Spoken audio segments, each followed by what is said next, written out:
அடாவடி அட்டுழிய அக்கிரமங்களுக்கு முடிவு கட்டுகின்ற வகையில் தமிழ்நாட்டை ஆண்டு கொண்டிருக்கிற தமிழகத்தின் முதலமைச்சர் மாண்புமிகு அண்ணன் தளபதி அவர்களை அறிவிப்புக்கு இணங்க மாண்புமிகு தமிழ்நாடு துணை முதலமைச்சர் அவர்கள் தலைமை ஏற்க திராவிட முன்னேற்ற கழகத்தின் மாவட்ட கழகத்தின் செயலாளராகவும் மாண்புமிகு அமைச்சராகவும் இருந்து இதை ஒருங்கிணைத்துக் கொண்டிருக்கின்ற மாண்புமிகு அமைச்சர் அண்ணன் சேகர்பாபு அவர்களுக்கும் அண்ணன் மாண்புமிகு அமைச்சர் மாசு அவர்களுக்கும் மேடையில் நடுநாயகமாக வீற்றிருக்கிற அண்ணன் டி.ஆர். பாலு உள்ளிட்ட கூட்டணி கட்சியினுடைய தலைவர்களுக்கும் வடசென்னை முழுவதும் ஆங்காங்கே பல்லாயிரக்கணக்கில் திரண்டு எழுந்து வந்திருக்கின்ற திராவிட முன்னேற்ற கழகம் உள்ளிட்ட கூட்டணி கட்சியின் ஆற்றல் மிகு செயல் வீரர்களுக்கும் எமது வேண்டுகோளை ஏற்று எமது கட்சியின் சார்பாக வருகிற இருக்கிற நூற்றுக்கணக்கான எனது உறவுகளுக்கும் ஒருங்கிணைத்திருக்கின்ற அருமை சகோதரர் வேணுகோபால், அருமை சகோதரர் அக்கிரமகான், அருமை சகோதரர் புகழேந்தி மாறன் உள்ளிட்ட எமது நிர்வாகிகளுக்கும்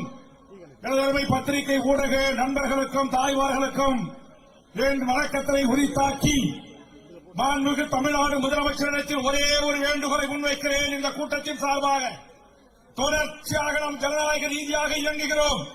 சட்டமன்றங்களில் தீர்மானங்களை நிறைவேற்றி ஒன்றிய அரசுக்கு அனுப்பி வைக்கிறோம்.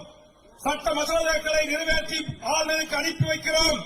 கிஞ்சித்தும் கவலை கொள்ளாமல் நம்மை ஒரு தூசு என்று கருதுகிற பாரதிய ஜனதாவின் ஒன்றிய அரசுக்கு சரியான சவுக்கடியை குடிக்க வேண்டும் என்று சொன்னார்.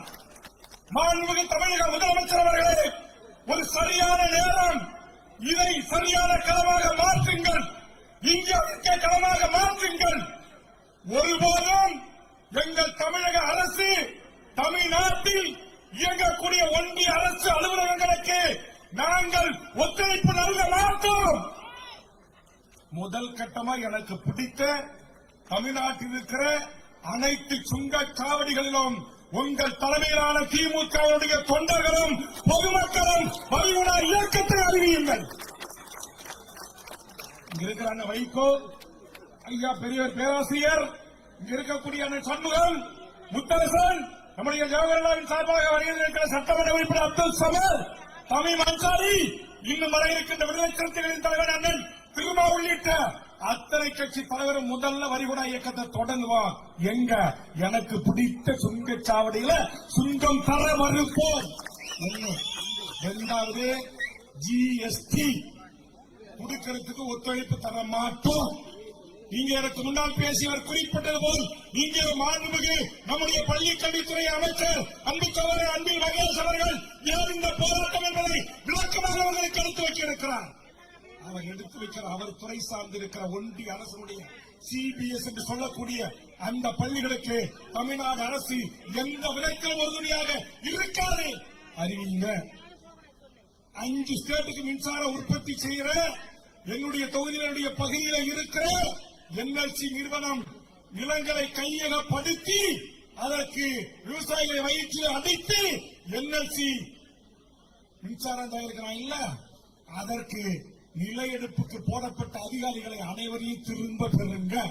அதானி துறைமுகத்திற்கு துணை நீக்க மாட்டோம்னு சொல்லுங்க.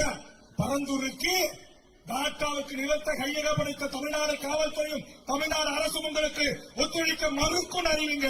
உங்கள் காலடியில் மோடி மண்டி இடுகிறானா இல்லையா என்பதை நாம் பார்க்கிறேன். இதை செய்யுங்க முதலமைச்சர் அவர்களே, ஒரு முறை செய்யுங்க. தமிழ் மான உணர்ச்சியில, இன உணர்ச்சியில, சுயமரியாதையில, அந்த தன்மானத்துல அவன் கையை வச்சுக்கிட்டே இருக்கிறான். நம்ம மக்களால் தேர்ந்தெடுக்கப்பட்ட ஒரு ஜனநாயக அரசு என்பதற்காக நீங்கள் எவ்வளவோ பணிந்து போகின்றீர்கள், எவ்வளவோ தீர்மானங்களை நிறைவேற்றி அனுப்புகிறீர்கள். ஒன்னுக்கும் மரியாதை கிடையாது.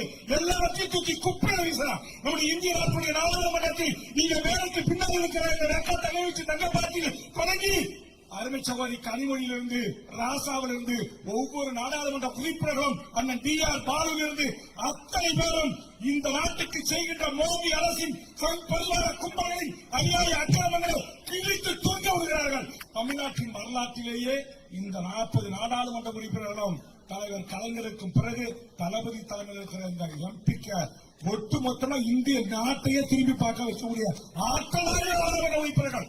அவன் கேட்கிற நம்மால் கேட்கிற கேள்விக்கு ஒன்று கூட சங்கி கும்பலால பதில் சொல்ல முடியல. நிர்மலா சீதாராமன் கதறான். அம்மாவுக்கு கோபம் தான் வருது. மாமிக்கு கோபம். தயிர் சோறு சாப்பிடுற உனக்கே கோபம் வருதுன்னா நன்னி எலும்பு சாப்பிடுற எங்களுக்கே கோபம் வரும். என் மண்ணுக்கும் என் மக்களுக்கு நீ செய்கிற துரோகம். ஒத்தி புயல் வந்தா பணம் இல்ல, வருதா புயல் வந்தா பயம் இல்ல, தானே புயல் வந்தா பணம் இல்ல, இயற்கை பேரிடர் பாதிச்சா பணம் இல்ல, சன்னி முழுகினா பணம் இல்ல, குரங்குடி தீ விபத்தில் என் உயிர்கள் பலியானா விமானத்தை அனுப்புங்கள், ஹெலிகாப்டர் அனுப்புங்கள், வீட்டு தாருங்கள் என்றா எங்கள் விமானங்களுக்கு 6 மணிக்கு மேல கண்ணு தெரியாதுன்னு சொல்லுங்க. அப்ப என்ன மாதிரியா இங்க ஹெலிகாப்டர் எதுக்கு? நான் அதிகமா பேசினா தளபதி சட்டமன்றத்தில் அழைச்சி வேலை இப்படி பேசிட்டு கேட்பார்.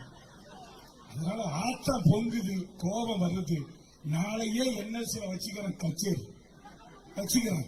என் தமிழ்நாடு முதலமைச்சருக்கோ இருக்கிற அமைச்சர் பெருமக்களுக்கோ நான் டிஆர் பாலா போன்ற மாநில சுயாட்சி உரிமைகளுக்காக நாடாளுமன்றத்தில் சிம்பக்குரல் எழுப்புகிற நாடாளுமன்ற உறுப்பினர்களுக்கும் மேடையில் வீட்டிருக்கிற சட்டப்பேரவை உறுப்பினர்களுக்கு ஒரு அன்பான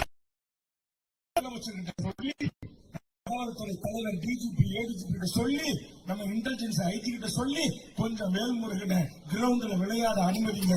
தானா ஒரு வீட்டு பூட்ட என்எல்சி கேட்க 3000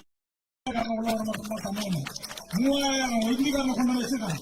நேற்றுக்கு இவன் நடத்துற சங்கி நடத்துற என்ன விழா நடத்துறான் அவர் ஊர்ல. அந்த ஊரை கூட நான் சொல்ல விரும்பல. இந்த காசியில நடத்துறான். அங்க இந்த மக்கள் மானம் கட்டு போன தமிழன் தொடர்ந்து ஏறி போறான்.